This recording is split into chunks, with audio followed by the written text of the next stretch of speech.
सभी को सादर जय जिनेन्द्र। नमः श्री वर्धमानाय निर्धूत कैलात्मनि सालोकानां त्रिलोकानां यद विद्या दर्पणायते। कुल देवादिवादिनाथ भगवान की जय। आज हम सभी लोग यहाँ पर सम्मिलित होकर के प्राकृत भाषा का विकास किस प्रकार से हो सकता है, प्राकृत भाषा क्या है, वर्तमान प्राकृत भाषा का प्रचलन कैसे है, इसके प्रारंभिक विषय में जानकारी प्राप्त करने के लिए हम सभी अथाई यूट्यूब चैनल के माध्यम से सम्मिलित हुए हैं। अथाई यूट्यूब चैनल में डॉक्टर अखिल बंसल की ओर से आयोजित किया जा रहा है, जिसमें आज मुख्य वक्ता के रूप में मैं डॉक्टर सत्येंद्र कुमार जैन आपसे प्राकृत प्रवाह के रूप में रूबरू होऊंगा। डॉक्टर अखिल बंसल जी को मेरी तरफ से बहुत बहुत धन्यवाद, जिन्होंने मुझे अवसर प्रदान किया।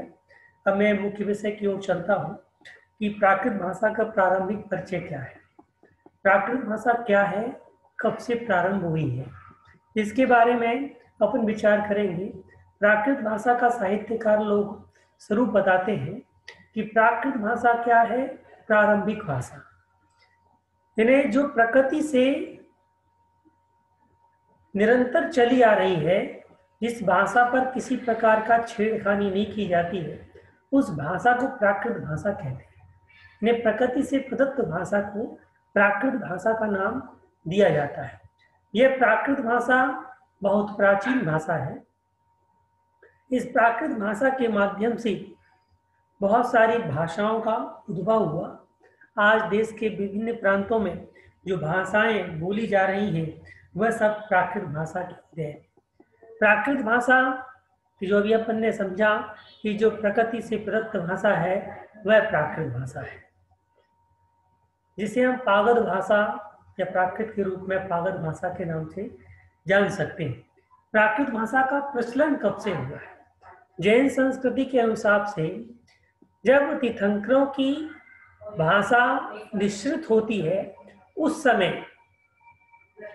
समय भगवान जो दिव्य ध्वनि गिरती है और मागध जाति के देवता लोग उस दिव्य ध्वनि को 718 भाषाओं में परिवर्तित करते हैं। उस समय भगवान की जो दिव्य ध्वनि कीर्ति है, जो ओंकार रूप रहती है, वह भाषा अर्धमागधी भाषा के नाम से प्रचलित है। वह अर्धमागधी भाषा देश के विभिन्न प्रांतों में जहाँ जहाँ भगवान का विहार होता है, वहाँ वहाँ पर बोली जाती है। तीर्थंकरों ने हमेशा जन भाषा को आश्रित किया है। ने अपनी बात को, अपने सिद्धांतों को समझाने के लिए जन भाषा का आश्रय लिया और उस जन भाषा के रूप में उन्होंने अपने धर्म का प्रचार प्रसार किया। तो जब से तीर्थंकर भगवान हैं, तब से प्राकृत भाषा है, तब से उसका प्रचलन होता आ रहा है। फिर भी इतिहासकारों ने इसका एक निर्णय किया कि भगवान महावीर स्वामी, जो कि जैन धर्म के 24वें तीर्थंकर थे, उनकी भाषा को अर्धमागधी भाषा का आधार बनाकर उन्होंने इसका प्रचलन बताया कि भगवान महावीर स्वामी अर्धमागधी भाषा में अपनी दिव्य ध्वनि के माध्यम से लोगों को संबोधित करते थे, इसलिए वह अर्धमागधी भाषा थी। एक हम ऐतिहासिक रूप से समझें, जिस प्रकार से हम बात करते हैं कि संस्कृत भाषा है, संस्कृत भाषा की निष्पत्ति किस प्रकार से होती है? संस्करोति संस्कृतम, यानी जिसको संस्कारित किया गया है वह भाषा संस्कृत भाषा है।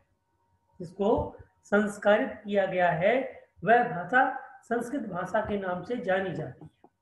अब दूसरा क्वेश्चन ये सामने उपस्थित होता है कि किसको संस्कारित किया गया है, इस भाषा को किसको संस्कारित किया गया है? जिसको किसी भाषा को यदि संस्कारित करेंगे तो किसी को संस्कारित करेंगे तब तो उसका नाम संस्कृत पड़ेगा। तो किसको संस्कारित किया गया है? वहां की जो जन बोली थी, लोक बोली थी, उसको संस्कारित किया गया। वह जन बोली क्या थी? जब संस्कारित कर दी गई, पहले उसका नाम नहीं था, जो जिस प्रांत में बोली जाती थी उसका नाम वैसा था। मागध जाति मागध प्रांत में बोली जाती थी, उसका नाम मागधी था। सौर सैनिक प्रांत में बोली जाती उसका नाम सौर सैनिक था। इसी प्रकार से महाराष्ट्र में जहाँ बोली जाती उसका नाम महाराष्ट्री था। अलग अलग प्रांतों की भाषाएं थी, क्योंकि पानी और भाषा जैसे स्थान चेंज करते हैं अपना स्वभाव चेंज कर देते हैं। इसलिए जिस प्रांत में जो जौन सी भाषा बोली जाती थी उसका वह नाम पड़ जाता था। परंतु जब साहित्यकारों ने उस जन बोली को संस्कारित किया और नाम संस्कृत दिया, तो जिसको संस्कारित किया गया था उसका नाम क्या था? जो स्वाभाविक प्रश्न उसका नाम क्या था? तब साहित्यकारों ने उसका नाम प्राकृत भाषा रखा, पागद भाषा रखा, जो स्वाभाविक भाषा थी। आज भी हम अपने घरों पर उस स्वाभाविक भाषा का प्रचलन करते हैं। जैसे हम अपने घरों में लोटा शब्द का उपयोग करते हैं, गिलास शब्द का उपयोग करते हैं, चम्मच है, कटोरी है, इन शब्दों का जो हम उपयोग करते हैं, जो लोक भाषा के रूप में प्राप्त है, वह सारी प्राकृत है। यानी जिसको हम संस्कारित नहीं कर सकते, वह सारे देसी शब्द हैं, वो प्राकृत के ही शब्द कहलाते हैं। ऐसे बहुत सारे शब्द हैं जिसको हम संस्कारित नहीं कर पाते, वो देसी शब्द जितने भी हैं वह प्राकृत शब्द ही हैं। लट्ठ शब्द कहते हैं, प्राकृत शब्द है। भौजाई शब्द कहते हैं, प्राकृत शब्द है। महतारी शब्द कहते हैं, प्राकृत शब्द है। ये सब क्या है? प्राकृत शब्द है। बच्चे जो प्रारंभिक रूप से जिस भाषा का उपयोग करते हैं, इन्हें पैतृक अपने घर पर रहते हुए माता पिता की जिस भाषा का उपयोग बच्चे करते हैं, वो किताब तो पढ़े नहीं, स्कूल गए नहीं, फिर भी वो जो तोतली भाषा में लाम लाम बोलते हैं वह प्राकृत है, क्योंकि प्राकृत में राको लाप हो जाता है, तो लाम लाम शब्द बोलते हैं, वह प्राकृत शब्द है। ऐसे बहुत सारे शब्द जो हैं हम घर में उपयोग करते हैं, वह सारे शब्द प्राकृत की ही देन है, वह प्राकृत ही है। तो अब यहाँ पर एक स्वाभाविक क्वेश्चन आप सभी के मन में उपस्थित हो रहा होगा कि जैसा कि लोक में जन प्रचारित है कि संस्कृत सभी भाषाओं की जननी है, तो प्राकृत भी एक किसी भाषा की जननी है? ऐसा स्वाभाविक क्वेश्चन उठता है। अब अपन दोनों की प्राकृत भाषा और संस्कृत भाषा दो अपने अस्तित्व की भाषा है, उसमें अपन कोई मतभेद नहीं कर रहे हैं, कोई विवाद कर रहे हैं। अपन बात करते हैं कि संस्कृत भाषा जो संस्कारित की गई, जिसका व्याकरण रचा गया, जो कि लौकिक साहित्य संस्कृत का, और एक जो वेदों की भाषा थी, वेदों की भाषा थी, जैसे वैदिक संस्कृत कहते हैं, तो एक्चुअल में वह प्राकृत मिक्स संस्कृत है, प्राकृत से मिक्स है। वह प्राकृत में जनबोली की भाषा से वैदिक जो वेदों की भाषा थी बोली जाती, परंतु उस वेदों की भाषा से लौकिक भाषा संस्कृत को संस्कारित करके बना दिया गया। साहित्यकार एक वर्ड उपयोग करते हैं कि संस्कृत भाषा जो है, तालाब जिस प्रकार से तालाब में पानी भरा होता है, पर एक नदी का बहता पानी, नदी के बहते पानी के समान तो प्राकृत का उपयोग हो रहा है, और तालाब में स्थित पानी के समान संस्कृत का उपयोग होता है। इसका अर्थ ये है कि संस्कृत जो प्रारंभ में जिन शब्दों का उपयोग किया जाता था, जिन व्याकरण के नियमों का उपयोग किया जाता था, उन्हीं व्याकरण के नियमों के हिसाब से संस्कृत आज भी उसी प्रकार से बनी हुई। जबकि प्राकृत जैसे जैसे प्रदेशों में भ्रमण करती हुई यानी अलग अलग प्रदेशों में जैसे गई, वैसे अपना स्वरूप चेंज करती रही। इस कारण से प्राकृत में अपनी सारी धरोहर, जब प्राकृत लोक भाषा के रूप में प्रचारित थी, तो उस समय साहित्य की रचना नहीं हुई थी, परंतु जैसे ही ऋषि मुनि और कवियों ने संस्कृत के समान प्राकृत के भी नियम बना दिए और प्राकृत के भी व्याकरण ग्रंथ रचे। आज प्राकृत के करीब 25 से 30 व्याकरण ग्रंथ हैं, परंतु उसमें भी वररुचि का, चंड का और हेमचंद का प्राकृत व्याकरण प्रचलित है। इसके अलावा और भी त्रिविक्रम का भी प्राकृत व्याकरण है। ऐसे अलग अलग प्राकृत व्याकरण देखें तो 25 से 30 प्रकार के प्राकृत व्याकरण, परंतु सभी का सिद्धांत तो भाषा को संस्कारित करना, यानी भाषा को साहित्यिक रूप प्रदान करना था। तो जैसे ही भाषा को साहित्यिक रूप प्रदान किया, तो जो जनबोली थी वो जब साहित्यिक रूप प्रदान हो गया, तो जनबोली जाएगी कहाँ? तो वह जनबोली अपभ्रंश के रूप में परिवर्तित होगी। और जैसे ही अपभ्रंश के रूप में परिवर्तित हुई और अपभ्रंश ने अपनी बहुत सारी शाखाएं प्रचारित की, अपनी बहुत सारी शाखाएं विस्तारित की। सन 2011 में जब भारत में भाषाओं का सर्वेक्षण हो रहा था, तब 121 प्रकार की 121 भाषाएं इस देश में बोली जाती हैं, इस प्रकार का एक सर्वेक्षण है। उन 121 भाषाओं में कितनी भाषाएं प्राकृत की देन है या अपभ्रंश की देन है? हम यहाँ प्राकृत शब्द का उपयोग करते हैं तो अपभ्रंश भी उसमें शामिल है, क्योंकि प्राकृत 6 प्रकार की है। मागधी है, महाराष्ट्री है, अर्धमागधी है, सौरसैनी है, पैसाथी है, चूलिका पैसाथी है, पाली है, अपभ्रंश है। ये सब प्राकृत के ही भेद प्रभेद है। इन सबका अलग अलग सिद्धांत घटित करके इनका एक व्याकरण बना दिया गया, जिसको सबको संयोज कर रखा गया। तो अपभ्रंश भी प्राकृत का एक भेद है, परंतु जैसे ही अपभ्रंश को सारी धरोहर प्राप्त होगी तो उसे स्वतंत्र भाषा के रूप में उपयोग किया जाने लगा। आज भारत के संविधान की 17वें अध्याय 17वें भाग के अनुच्छेद नंबर 343 से लेकर के 351 तक राजभाषा संबंधी दस्तावेज उसमें है, जिसमें 8वीं अनुसूची में 22 भाषाओं को संरक्षित भाषाओं में रखा गया है। जिसमें असमिया, बंगला, गुजराती, हिंदी, कन्नड़, कश्मीरी, कोंकणी, मलयालम, मणिपुरी, मराठी, नेपाली, उड़िया, पंजाबी, संस्कृत, सिंधी, तमिल, उर्दू, तेलुगु, बोडो, डोगरी, मैथिली और संथाली, ये भाषाएं 22 भाषाएं संरक्षित हैं। इनमें से जो संथाली है, मैथिली है, डोगरी है, बोडो है और सिंधी है, पंजाबी है, उड़िया है, नेपाली है, मराठी है, कश्मीरी है, मणिपुरी है, इसके अलावा हिंदी, गुजराती, बंगला, असमिया, ये सब भाषाएं 22 में से लगभग 14 भाषाएं जो हैं वो अपभ्रंश की देन है। यानी अपभ्रंश के द्वारा उनका विकास हुआ, अपभ्रंश से ही सारी भाषाएं निकली, जिसमें से प्राकृत भाषा जो है हिंद आर्य भाषाओं की एक अलग अलग प्रकार के भाषाओं की सूची है। उसमें से जितनी भी अपने देश में भाषाएं बोली जाती हैं वो 2 भागों में विभक्त है।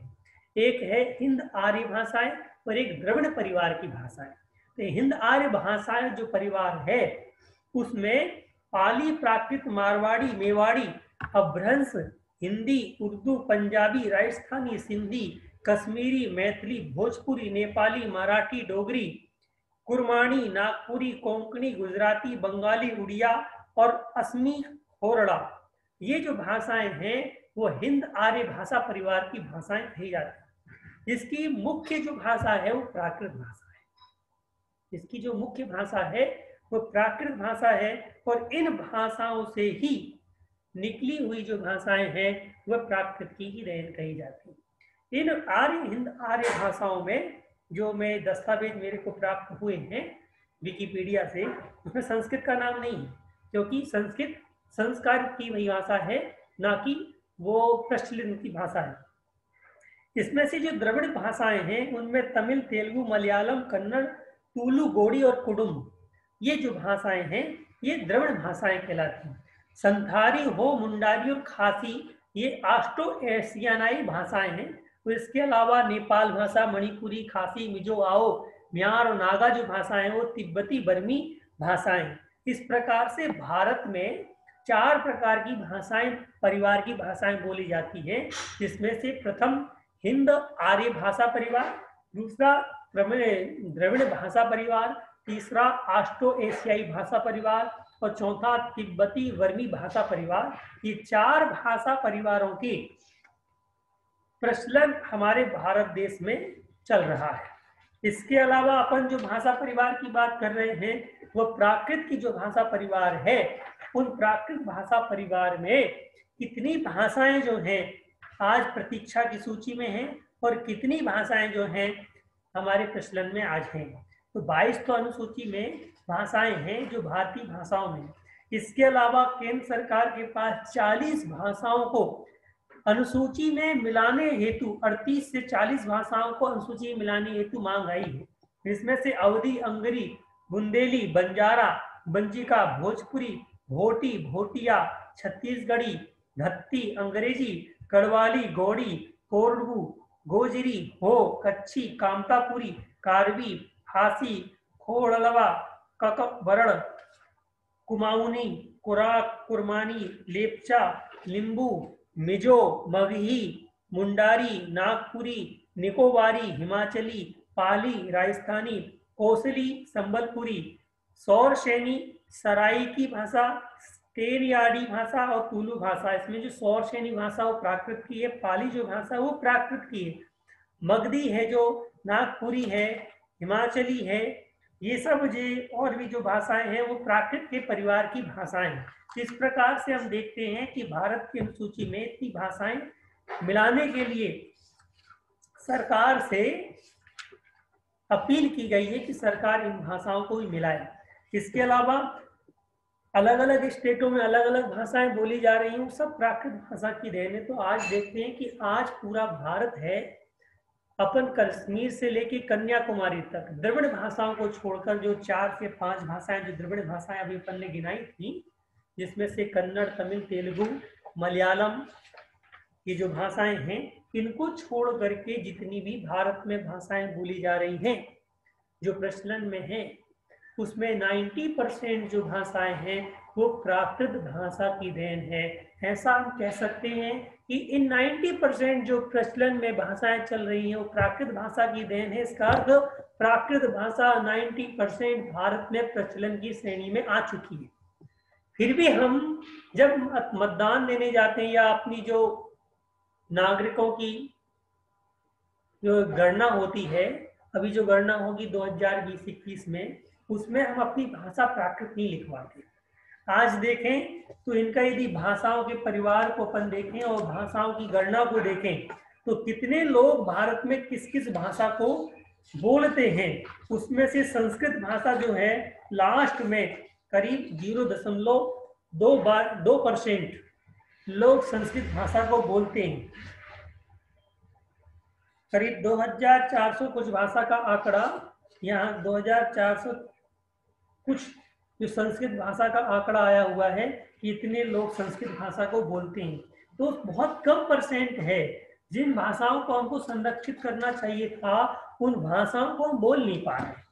तो प्राकृत भाषा संरक्षित है। देखिए, हिंदी भाषा की दादी प्राकृत भाषा, मगधी भाषा की दादी प्राकृत भाषा, अवधी भाषा की दादी प्राकृत भाषा, भोजपुरी की दादी प्राकृत भाषा, बुंदेलखंडी, बुंदेली की प्राकृत, बघेली, बुंदेली, इनकी सब ब्रज भाषा, इन सब की गुजराती है, महाराष्ट्री, मराठी भाषा है, इन सब की दादी माँ या माँ प्राकृत भाषा है।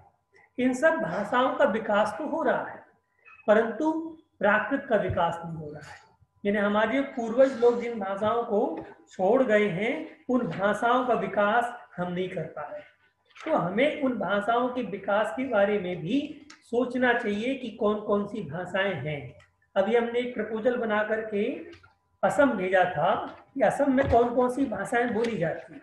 देखिए, असम में असमिया भी बोली जाती है, राजस्थानी भी बोली जाती है, भोजपुरी भी बोली जाती है और यूपी की ब्रज भाषा भी बोली जाती है। ये जितने भी वहाँ लोग रह रहे हैं पूर्वी क्षेत्र में, ये बंगालिया भाषा भी बोली जाती है। और जब हमने RTI डाल के पूछा कि असमिया लैंग्वेज के अंतर्गत कितने प्राकृत के पढ़ाए जाते हैं, तो वहाँ पर एक कॉलेज है, उस कॉलेज में असमिया लैंग्वेज को समझने के लिए एक पेपर प्राकृत का पढ़ाया जाता है।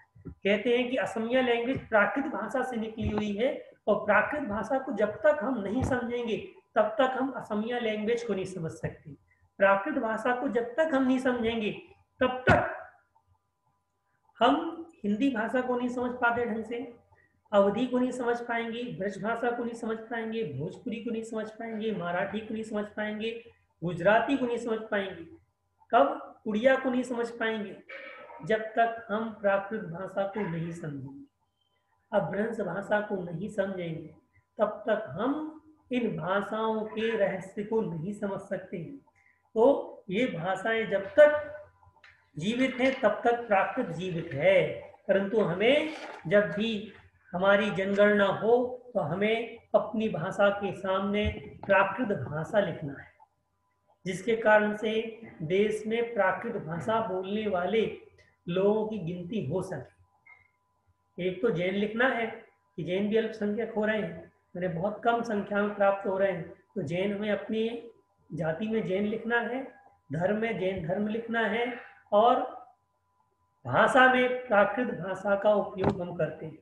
अभी हमने कल आंकड़े देखे भाषाओं के कि देश में कितनी भाषाएं, कितने % लोग बोलते हैं, तो प्राकृत भाषा बोलने वाले 0% ही, प्राकृत का नाम ही नहीं है वहाँ। बड़ा दुख हुआ जब हम नमोकार मंत्र सुबह उठते समय 9 बार नमोकार मंत्र पढ़ते हैं प्राकृत भाषा का, और सोने से पहले नमोकार मंत्र पढ़ते हैं प्राकृत भाषा का, बच्चों को नमोकार मंत्र पढ़ाते हैं प्राकृत भाषा का। अपने रसोई के आधे से ज्यादा सामानों की सूची प्राकृत भाषा में, देखिए अपने रसोई के आधे से ज्यादा सूची प्राकृत भाषा में है। चक्की शब्द हम कहते हैं प्राकृत भाषा का है। इतने सारे शब्दों को हम उपयोग करते हैं प्राकृत भाषा के, और हम कहते हैं कि हम प्राकृत भाषा नहीं बोलते। ठीक है, व्याकरण से बद्ध प्राकृत भाषा नहीं बोलते हैं, परंतु प्राकृत भाषा के शब्दों का उपयोग हम करते हैं। प्राकृत भाषा के शब्दों का उपयोग हम करते हैं। जैसे एक शब्द मैं आपको बताऊं, हम सोचते हैं कि जो बच्चे जब दीर्घ संख्या जाते हैं तो कहते पोटी। पोटी शब्द हम में से अधिकांश लोग यही जानते हैं कि पोटी शब्द इंग्लिश का शब्द है। भाइयों, हमारी गलतफहमी है। पोटी शब्द प्राकृत का शुद्ध शब्द है, देसी शब्द है, पारिभाषिक शब्द है। भगवती आराधना में पोटमुख नाम से एक शब्द आया। जब मैंने उसको ढूंढा तो पोटमुख का अर्थ होता है जहां से दीर्घ संख्या होती है, दीर्घ संख्या निकलती है। तो पोट का यानी पोट यानी उदर, उदर का जो मुख है जहां से लैट्रिन जाती है उसे कहते हैं पोटमुख। तो पेट में जो है उसे क्या कहेंगे? उसे पोटी कहेंगे। तो पोटी शब्द जो है वो प्राकृत की देन है। ऐसे ही कई शब्द हैं घर में जिनको हम बोलते हैं वो प्राकृत की देन है। अभी मैं कुछ घरेलू शब्दों की सूची बना रहा था, उसमें जब देखा तो ये जैसे आप भटा कहते हैं बैगन को, भटा, ये प्राकृत का भंटा शब्द कहते हैं उसके लिए, बैगन के लिए भंटा शब्द कहते हैं, ये प्राकृत की देन है। तो बहुत सारे शब्द प्राकृत की देन है। दादा हैं, दादी हैं, चाचा हैं, चाची हैं, ताऊ जी हैं, ताई जी हैं, ये कहाँ, ये किस शब्द में मिलेंगे?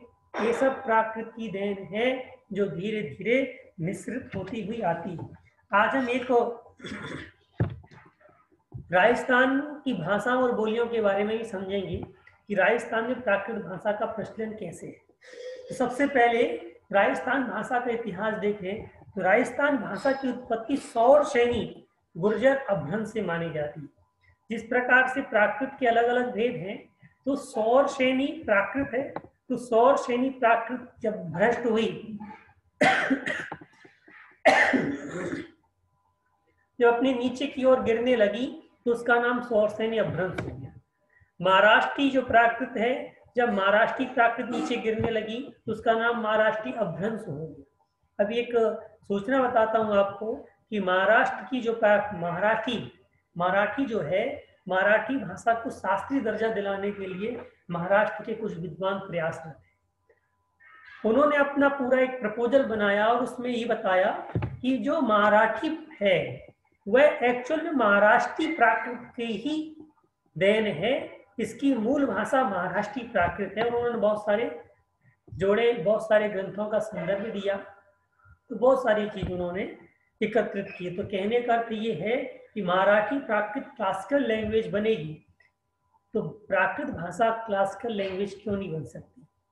22 की अनुसूची में 14 से 15 भाषाएं प्राकृत भाषाओं की देन है, तो हमारी पितामही कही जाने वाली प्राकृत भाषा 22 अनुसूची में संरक्षित 8वीं अनुसूची की संरक्षित भाषाओं में सम्मिलित क्यों नहीं हो सकती?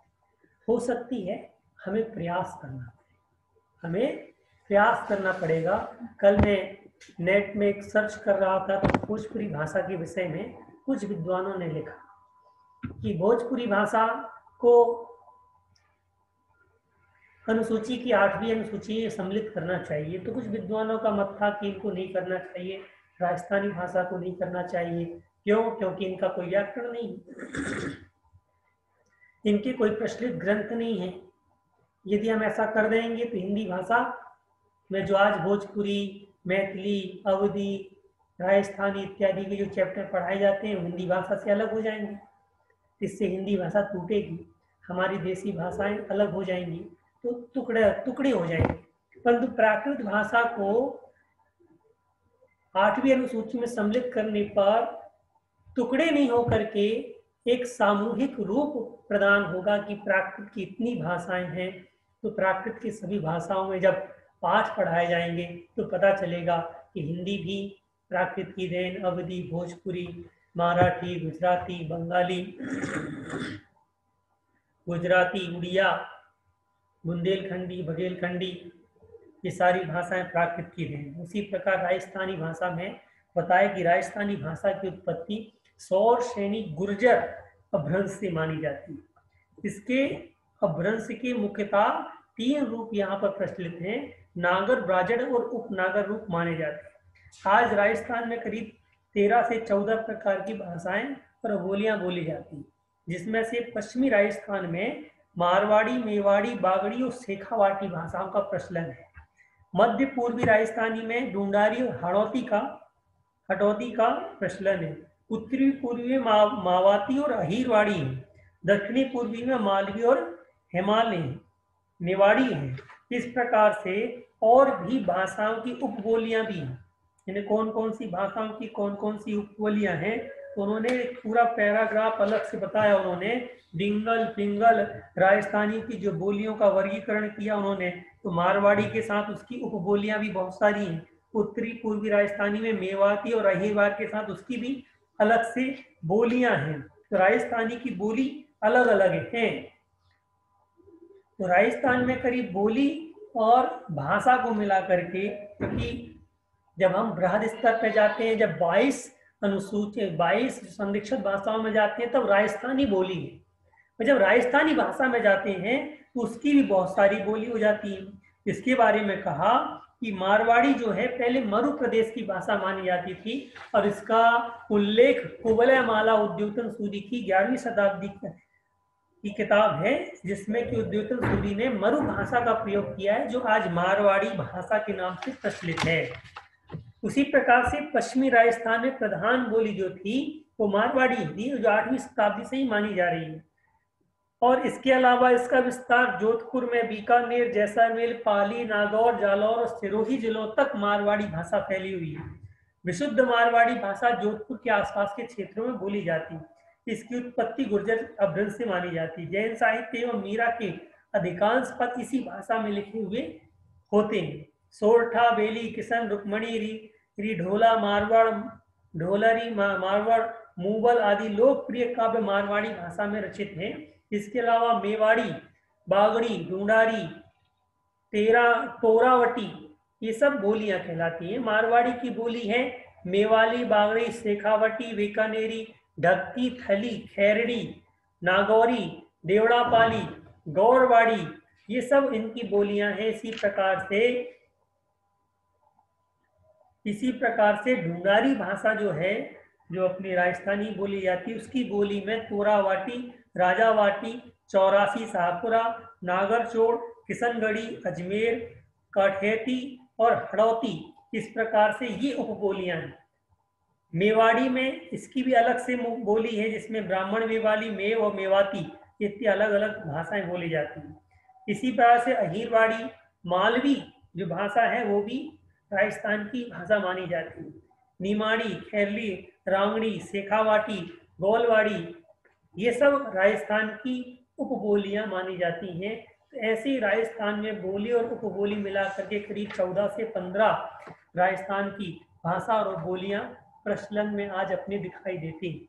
यदि हम गुजरात की बोलियों के विषय में भी बात करें और इसका इतिहास, बुंदेलखंड की, मराठी की, अवधी, इन सब की बोलियों के बारे में बात करें तो करीब 121 प्रकार की भाषा और बोलियां इस देश में बोली जाती, जिनका प्रचलन देश में हो रहा है।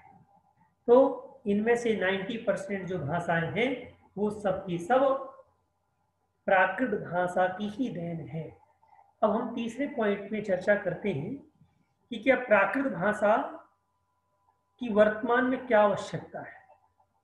प्राकृत भाषा की वर्तमान में आवश्यकता है, यदि आप अपनी संस्कृति और साहित्य को जानना चाहते हैं, यदि हम बड़ों का आदर करना चाहते हैं, सील के विषय में जानना चाहते हैं, या राजा की क्या कर्तव्य होना चाहिए, प्रजा को कैसे जीना चाहिए, युद्ध के क्या नियम हैं, राज परिवार किस प्रकार से नियंत्रण कर सकता है, राज परिवार में कैसे कैसे लोग होते हैं, जन सामान्य का जीवन क्या था, कृषि किस प्रकार से थी, आयुर्वेद के क्या सिद्धांत थे, राजनीतिक क्या नैतिकता थी, नैतिकता की क्या बात थी, इन सब भारत में बोले जाने वाले, भारत में प्रचलित होने वाली संस्कृति और भाषा को यदि हमें जानना है तो हमें सबसे पहले प्राकृत भाषा को जानना पड़ेगा। हम जैन संस्कृति में उत्पन्न हुए, जिसमें से जैन संस्कृति 3 भाषाओं में और 4 भाषाओं में, यदि वर्तमान की हिंदी मिला दें तो 4 भाषाओं में जैन संस्कृति लिखित रूप से उपलब्ध होती है। सबसे प्राचीन भाषा जो है वो प्राकृत भाषा है, जो 50% प्राकृत के ग्रंथ पाए जाते हैं। उसके अलावा 30% संस्कृत के ग्रंथ पाए जाते हैं। उसके अलावा अपभ्रंश के 20% ग्रंथ पाए जा रहे हैं, 10% 15% पाए जा रहे हैं, और बाकी बचे हिंदी के ग्रंथ जो अनुवाद के रूप में या ये कहें कि विनती के रूप में, मेरी भावना इत्यादि के रूप में, ये इस प्रकार से जो वर्तमान के पंडित लोग हैं और कवि लोग हैं उन्होंने प्रचलन किया, पूजा पद्धति में किया, इस प्रकार से प्राप्त हो रहे हैं। तो आज यदि हम प्राकृत भाषा को नहीं पढ़ते तो हम जैन संस्कृति के 50% ग्रंथों से अछूते हो जाएंगे, और उन 50% ग्रंथों का जो मूल भाषा रही है ना, आचार्य कुंदकुन धरसेन से भगवान महावीर स्वामी की परंपरा से लेकर के दूसरी शताब्दी तक के तो ग्रंथ केवल प्राकृत भाषा में ही लिखे जाते रहे हैं। इसके बाद आचार्य उमा स्वामी महाराज ने तत्वार्थ सूत्र नाम का प्रथम संस्कृत का सूत्र ग्रंथ लिखा। इससे पहले संस्कृत की कोई ग्रंथ प्राप्त नहीं होती। तो जितने भी प्राचीन ग्रंथ थे दूसरी शताब्दी से पहले सब प्राकृत के, तो यदि हम प्राकृत के प्राचीन ग्रंथों का अध्ययन नहीं करेंगे तो हम अपनी संस्कृति और सभ्यता के बारे में नहीं जान सकते। प्राकृत के जितने भी शिलालेख हैं सब जैनों के पास सुरक्षित है, सब जैनों के हैं, परंतु हम उस, आप देखिए, आप भारत को भारत नाम दिया खारवेड़ के शिलालेख को देख करके दिया, वरना इस देश का नाम कुछ और होता। परंतु राजेंद्र प्रसाद और कुछ विद्वानों ने खारवेल का शिलालेख जो उड़ीसा के कुमारी पर्वत भुवनेश्वर वहां पर है, तो वहां पर 17 पंक्ति का जो लेख है उसमें भरतवर्ष नाम जो आता है उसके नाम से इस देश का नाम भारत पड़ा। उसमें किस प्रकार से ग्रहों की रचना की जाती थी, अशोक ने कितने सारे प्राकृत के शिलालेख लिखवाए, कैसी नैतिकता थी, उसने कहाँ कहाँ प्याऊ बनवाए, कैसे अपनी प्रजा के साथ व्यवहार करता था, इन सब प्राचीन इतिहास के बारे में जानने के लिए भी हमें प्राकृत भाषा को पढ़ना आवश्यक है। हम प्राचीन में जब सुखी थे और आज दुखी, आत्महत्या इतनी ज्यादा क्यों हो रही, आज दुखी इतने ज्यादा लोग क्यों हो रहे हैं, क्यों? क्योंकि उसने अपनी संस्कृति और अपनी सभ्यता को नहीं जाना। यदि संस्कृति और सभ्यता को जान जाता तो आत्महत्या करने का विचार नहीं आता, संस्कृति और सभ्यता को जान जाता तो अपराध करने का विचार नहीं आता। मेरा एक लेख है प्राकृत साहित्य में भारतीय दंड संहिता के बीज। इन्हें प्राकृत साहित्य उस समय इतना प्रचलित था, 18वीं शताब्दी 1860 में लॉर्ड मैकाले ने 1835 में ही लिखना चालू कर दिया था। लॉर्ड मैकाले ने 1860 में भारतीय कानून नाम से भारतीय दंड संहिता की एक पुस्तक की रचना की थी। उसमें से प्राकृत के बहुत सारे सूत्र जो दंड संहिता के रूप में प्रचलित हैं, यदि हम प्राकृत साहित्य और जैन साहित्य को पढ़ते हैं तो 511 धाराएं जो भारतीय दंड संहिता में आज लागू हैं, उसमें से 400 77 धाराएं 477 धाराएं तो जैन दर्शन के कानून के हिसाब से, और जैन दर्शन प्राकृत संस्कृत दोनों भाषाओं में तो उसके हिसाब से है। तो यदि हम प्राकृत भाषा को सीखते और समझते हैं और उसके बारे में जानने का विचार करते हैं, उसकी आवश्यकता को जानते हैं, घर में बोली जाने वाली भाषा को हम यदि महत्व देते हैं, आज यदि हम घर में बोली जाने वाली भाषा को बोलते हैं तो लोग कहते हैं गवार है, लोग कहते हैं कि साहब सही भाषा नहीं बोल रहे हैं आप। अरे हम अपनी पैतृक भाषा को बोल रहे हैं, उसमें गवारपना कहाँ। यदि कोई इंग्लैंड का व्यक्ति इंग्लिश बोल सकता है, इंग्लैंड का व्यक्ति इंग्लिश बोल सकता है, कन्नड़ का व्यक्ति कन्नड़ बोल सकता है, तमिल का व्यक्ति तमिल बोल सकता है, महाराष्ट्र का व्यक्ति मराठी बोल सकता है, तो हम अपनी घर की लैंग्वेज क्यों नहीं बोल सकते। हम अपनी घर के लैंग्वेज का भी उपयोग कर सकते हैं। तो हम यदि अपने घर की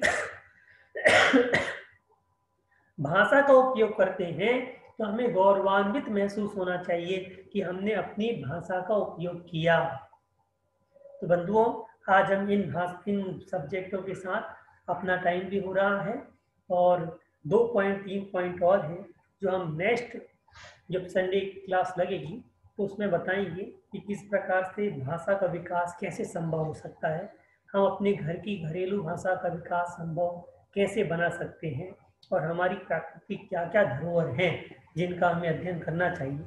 इसी भावना के साथ कि आप सभी अगले सत्र में पुनः जुड़ेंगे और इस कक्षा के प्रक्रम को आगे बढ़ाने में सहयोग करेंगे। जय जिनेन्द्र, जय जिनेन्द्र, जय जिनेन्द्र।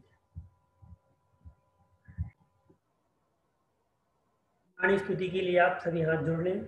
जा वाणी के ज्ञान ते सूझे लो कालो, सो वाणी मस्तक नमो सदा दे तुम।